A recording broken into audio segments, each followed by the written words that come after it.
Hello and welcome to the Farming Week, the podcast from Agriland that keeps you up to date with all the latest in Irish agriculture. I'm Charles O'Donnell and I'm joined by Aisling O'Brien and Agriland dairy specialist Hugh Harney. We're going to jump straight into the big news this week of the controversial decision by Minister for Agriculture, Food and the Marine Charlie McConalogue to seek a deferral of the straw incorporation measure for 2024. Aisling, what does this mean and what's the significance of it? Yeah, so the straw incorporation measure, it's essentially a payment for tillage farmers to chop straw and incorporate it back into the soil. It has been really popular with tillage farmers across the country, Charles, and last year payments under the scheme were worth a total of €12.3 million, and to a sector which I suppose has had a lot of income pressure due to bad weather during planting and harvesting in recent times, and also through costs as well. It is something that farmers have really embraced in the tillage sector. So it came as a big shock to farmers and the industry this week when Minister for Agriculture Charlie McConalogue announced his intention on Wednesday to seek a deferral, as you said, of this year's measure from the European Commission. Now, he did acknowledge, Charles, in his announcement that tillage farmers may be disappointed by the move, but he said that there is a very strong market for straw this year due to a shortage and that there is a need to replenish supplies as well after last winter. And he said that he's going to engage with the Farmers Charter Group and the Common Agricultural Policy Monitoring Committee on his proposal to suspend this measure before he makes that application to the EU for approval. And he said he remained fully committed to meeting the targets for straw incorporation, which are set down actually in Ireland's CAP strategic plan. And he emphasised the importance of balancing the availability of straw in the coming winter and the environmental and soil health benefits of this scheme as well. Now, he did note that last winter there were depleted national reserves of straw, and that did result, in shortages for farmers out there. We did hear that farmers were struggling to secure straw in the early months of this year, particularly for farmers who were calving or lambing. It was, tight in some areas. Now, growth rates are improving out there at the moment, and indications, though, are that fodder is still behind where we'd like to be. So, straw could as well be used for some fodder purposes as well. Now, he did point to the recent National Fodder and Food Security Committee meeting, which we reported on Agriland and we spoke about on the podcast. And they did discuss, the supplies of straw out there. And Shay Phelan, the Teagasc tillage specialist, did address that meeting. And his advice at that time was for farmers to get out there and to secure as much straw as they possibly could at this stage. And if they could afford to do so, to put a deposit down as well. And that was echoed by the minister this week in this announcement. And Shay Phelan did say that, provisional indications are that the overall cereal area is down by about 7,800 hectares this year due to poor planting and pressure from grassland. But he did say as well at that time that, that straw supplies could be up on what they were last year, given that the budget for the straw incorporation measure was expected to be less for 2024. And that he also had told us anecdotally that farmers were coming out of this scheme as well in order to bale straw and to sell it instead of, incorporating it as part of the straw incorporation measure. And I suppose, Aisling, despite the minister's confidence that he's made the right move here, farm organisations haven't held back in their responses. No, farm organisations are very angry about this, Charles. I think it's fair to say they've been blindsided by this announcement this week. The president of the IFA, Francie Gorman, said that this decision was a solo run by Minister McConalogue. He said it was announced without any consultation and it's given no consideration to the huge challenges that are being faced by the tillage sector at the moment. And he said there are concerns about fodder availability at the moment for the upcoming winter. There's no doubt about that. And we did, discuss the findings of that Teagasc fodder survey. But he said what's needed from the minister is to sit down with all stakeholders and make a proper plan which considers all sectors and all options that are available. And he said that this straw incorporation measure, it has been very positive for tillage farmers, as we said, during tough conditions. That boost of €12.3 million in payments last year was, very welcome for farmers in the sector. And he did say as well, Francie Gorman, that the straw incorporation measure was mentioned during the National Fodder and Food Security Committee meeting, but at no stage was there any formal request for the measure to be paused this year, and he said there was no consensus on that. It was discussed as part of the meeting, but there was never any concrete proposal arising from the findings of that meeting. And he said that the minister has completely ignored this group and has driven on with his own announcement, essentially.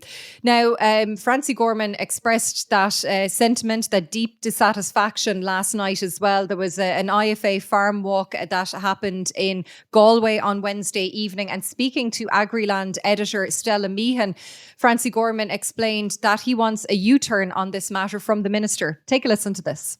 To be honest, I was very disappointed when we got word this morning that this decision was taken. It was taken unilaterally with no discussion with us. And when you see that we agreed a farmers' charter 2 weeks ago, and essentially the minister has driven a coach and four through it in 10 days, that's not good enough.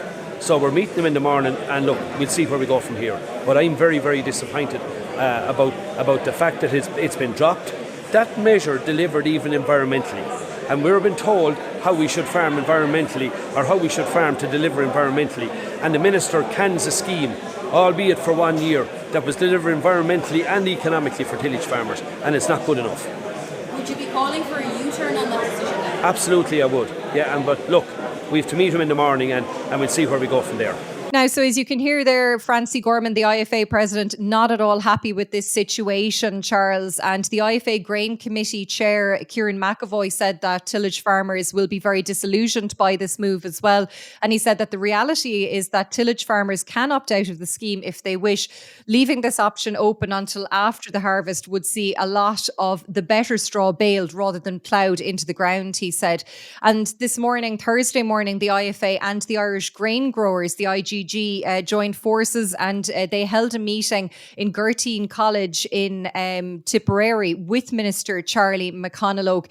And the two farm organisations issued a joint statement following that meeting, which included the IFA President Francie Gorman and the chair of IGG, Bobby Miller. And they said that they made it clear to the minister that his decision to suspend this scheme must be overturned immediately.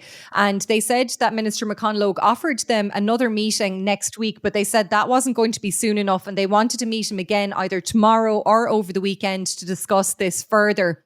And they said that the minister, has to look at this decision. They said it will not be accepted and it has to be revisited. And they said it flies in the face of the Food Vision Tillage Report and the discussion at the Fodder and Food Security Committee, and also the recently agreed Farmers' Charter as well. And they said that farmers made decisions to plant crops based on a scheme announced by the minister, which he is now withdrawing after the harvest has started. And they said if the minister can do this to tillage farmers, he can do it to any farmer at the stroke of a pen, and it will not be accepted. Now, the minister hasn't made any big statements on it yet today, but look, we are expecting to hear more. And as we're recording the podcast right now, as much as we know, this proposal is still live, and the minister has said he will continue to engage with farm organisations in relation to the straw incorporation measure. And as I said earlier, he is going to engage with the Farmers' Charter and that CAP committee as well ahead of making any proposal to the EU. If it gets that far, we have to have that caveat as well. But perhaps more significantly for the Minister, Aisling, misgivings about this decision are coming from within his own department as well. Yes, Charles, this could all make for a very awkward atmosphere in Ag House, because the Minister of State of the Department of Agriculture, Martin Hayden, has said that he does not agree with Minister Charlie McConalogue in suspending the straw incorporation measure this year. He issued a statement today saying that the measure has been incredibly well received by tillage farmers since it was introduced back in 2021. And similar to the farm organisations, he noted that farmers would have made plans earlier this year based on the expectation that the measure would be going ahead this year. And he said that applications had been made for the scheme as part of the BIS application window, which was open earlier this year. And he said that suspending the scheme as the harvest is underway has thrown many farmers' plans into disarray, he said.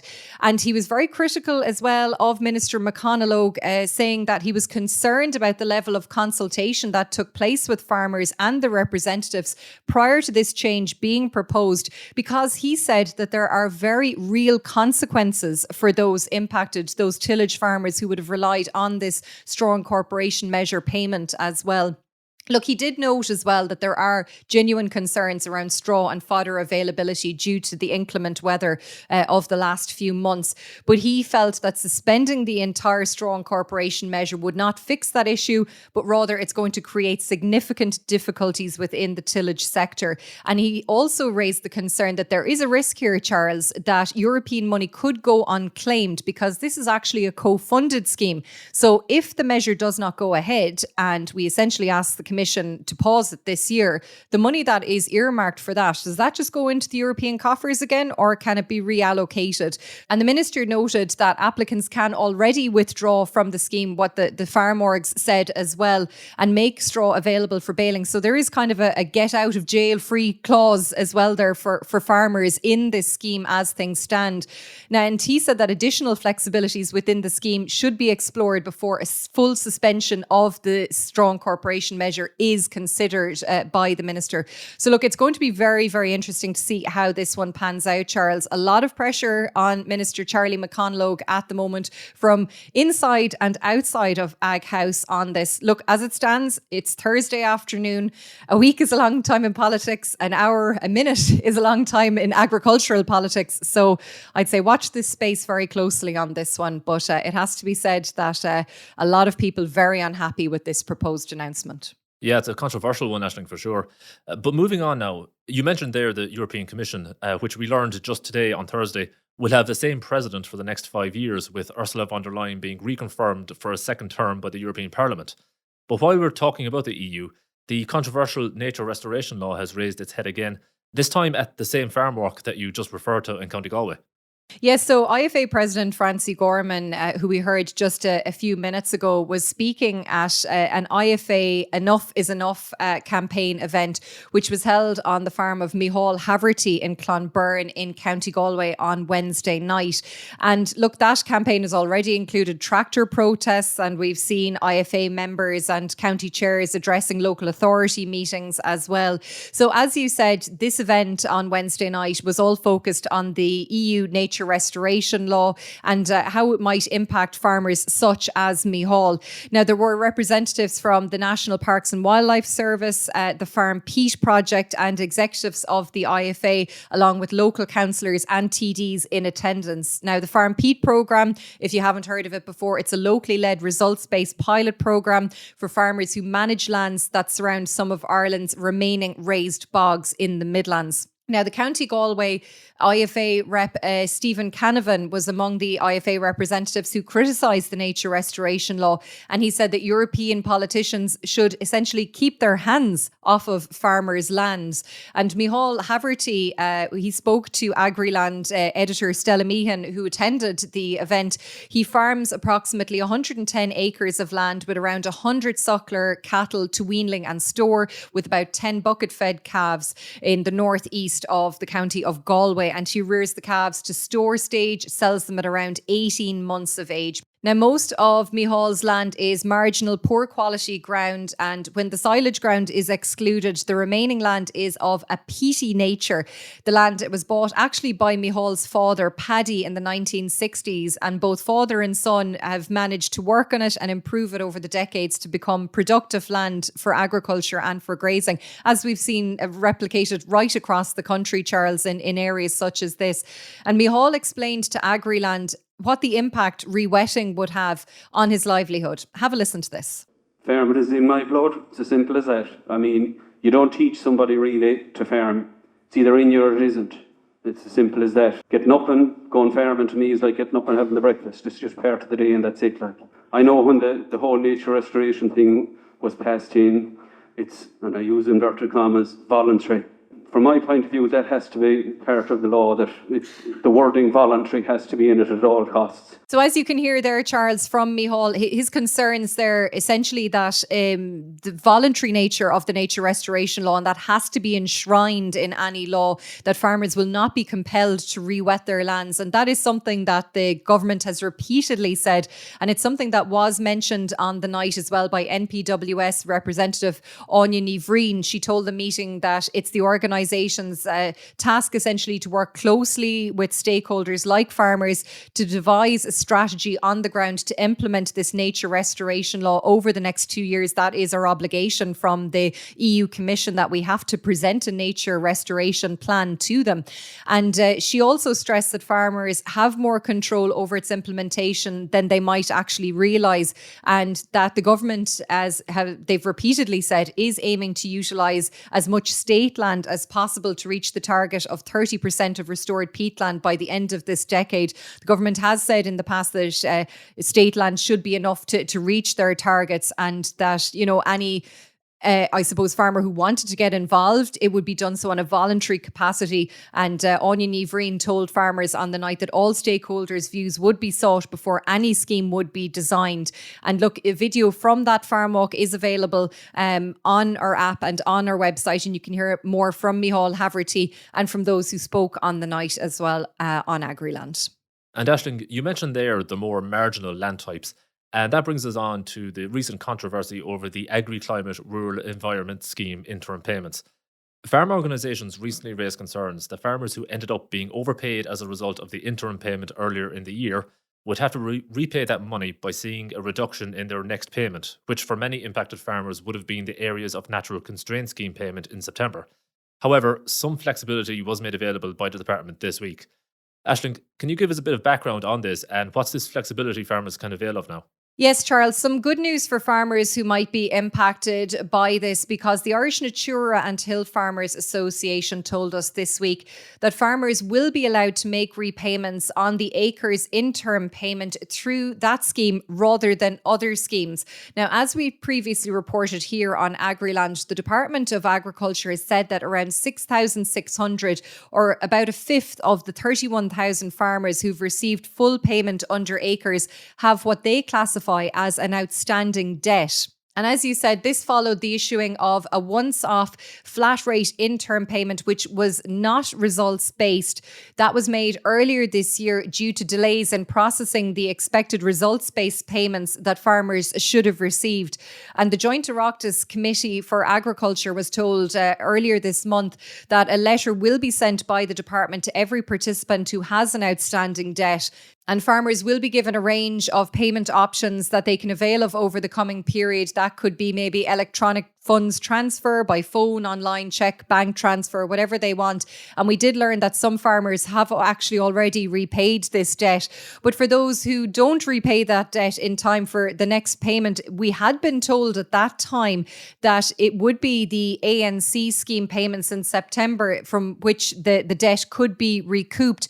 But now, according to the INHFA, Minister for Agriculture Charlie McConlogue has confirmed to them during a meeting this week that affected farmers will not see non-acres payments reduced as a result of the overpayment.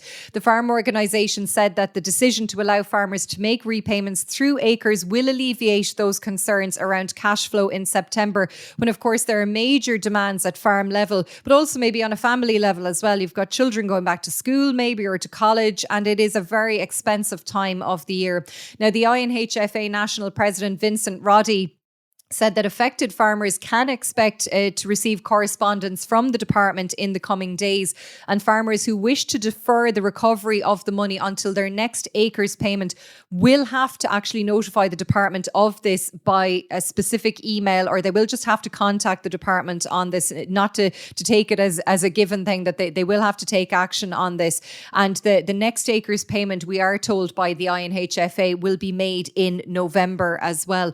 So that is, I suppose, a relief that will come to farmers out there who did see an overpayment as a result of that interim payment, which of course was made by the department because IT systems were struggling to deal with the rollout of the new acres scheme. So I suppose this was a way to get money into the farmers' pockets, but anything that was overpaid will have to go back to the department, Charles. But it seems that the ANC could be safe from that, but farmers will have to let the department know as soon as they get that correspondence. So keep an eye out for the postman, as they say. Yeah, absolutely, Aisling. And I suppose, obviously, it's only fair that, an overpayment would be repaid, but it's good as well that the department has offered that flexibility, given the fact that, I suppose it wasn't really farmers' fault. It was more of an internal department issue that caused this issue. Yeah, absolutely. I think, look, it is the flexibility that farmers will appreciate. I don't think any farmer would have expected to keep that money or hold on to that money, Charles. You know, they're not naive in that respect, but it's just, I suppose, a bit of a flexibility. Look, farmers showed some level of understanding to the department, as frustrating as it was for all those payments to be delayed. So it's nice to see maybe it flowing in the opposite direction as well. Yeah, absolutely, Aisling. Moving on now to dairy news, and we recently saw Teagasc release stark figures showing how the cost of producing milk has increased over the last 10 years or so. Agriland's dairy specialist Hugh Harney has been delving into these figures. Hugh, what does this data show? Thanks, Charles. So yeah, the figures show that total production costs are up by 56% since 2015, with feed costs up by 100%. This has made things hugely difficult for farmers. Milk price has went up ever so slightly in the last couple of months, but it's still a poor enough price considering the costs. Being out and about, talking to farmers, they've never felt the pinch as much. Many farmers saying that they've been dipping into their bank overdraft more than ever. It's becoming hard to deal with, as this year we saw obviously a tough wet spring followed by poor grass growth further into the growing season, which then obviously hindered cows' peak milk production. And again, I know the cows at home never reached their peak, and it's the same story across the whole country. Like, it's been an accumulation of poor weather, poor milk price, with costs higher than ever. It has just flattened farmers this year, with a lot of farmers seeing a hit in profit and margins.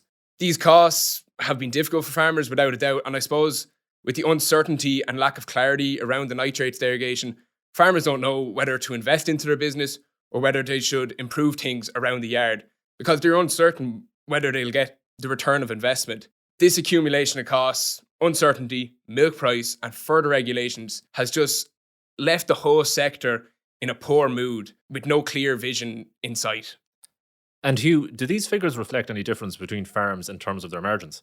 Like, was there much of a difference in costs for the higher margin farm compared to the lower margin farm? There was a huge difference in margins and costs, and there was a huge difference in terms of farm practices. I suppose when things are tough and there's no point in putting your head in the sand, you have to try and get on with it and prove in areas where you can. So Lauren Shalhoub and Patrick Gowan of Teagasc held a cost session in Moore Park where they gathered information from 700 farms across the country, and a clear message emerged when comparing high versus low margin farms. So the analysis found that there was a huge range in farm profit, with the top 10% being €500 a cow ahead of the average, and the bottom 10% being €500 a cow below the average in 2023. So I suppose it's important to be able to understand what the higher margin farms are doing to sustain a higher margin, particularly for this year where margins were so tight. The higher margin farms had much lower variable costs and much lower fixed costs. And in general, they just had tighter cost control across nearly every category. The higher margin farms produce about 70 kgs of milk solids a cow more for less purchase feed input. How they were doing this, they were utilising and growing more pasture a hectare and achieving higher grass intake per cow. So I suppose the message that they were trying to bring across on the day was that sustainable farming needs to be surviving when milk price drops, while also being highly profitable when there is a good price. Being sustainable across all the key performance indicators is crucial. So look, it's the same every time. It's always going to come down to grass grown, grass utilised. It continues to be the difference, and converting that into solids for as low as cost as possible is crucial. Look, it has to be considered for farmers that are like high input systems and are not getting their value back for it. They have to consider turning into a simpler system where you can get contractors to do a lot of your work, maybe sell on extra stock, or maybe even contract rare heifers. It's all about trying to decrease your labour requirements, and finding even your optimal stocking rate is also very important. It's about just trying to have a simple system to bring down your costs. Thanks for that, Hugh. And just while we're on dairy, we'll just bring your attention to some other news from the sector this week. Processor and Co-op Dairygold has confirmed to Agriland that it has introduced a surcharge of €4 per tonne for feed specifically ordered for weekend delivery on farms. Dairygoat said the aim of the charge is to encourage ordering for weekday deliveries, which will allow grain stores, transport and production logistics to be optimised. Meanwhile, dairy processors across the country have been announcing their prices for farmer milk supplies over the last week or so, with some opting to increase their offerings. This is against the backdrop of a very marginal increase in the global dairy trade index. If you want to get the details on all these stories, you can find out more about them on the Agriland website and app. But finally this week, there is a controversy brewing in the veterinary sector. Members of Veterinary Ireland, the body that represents vets, are concerned over how the incoming changes under the Veterinary Medicinal Products, Medicated Feed and Fertilisers Regulation Bill will impact the profession. Aisling, can you tell us a bit more about this?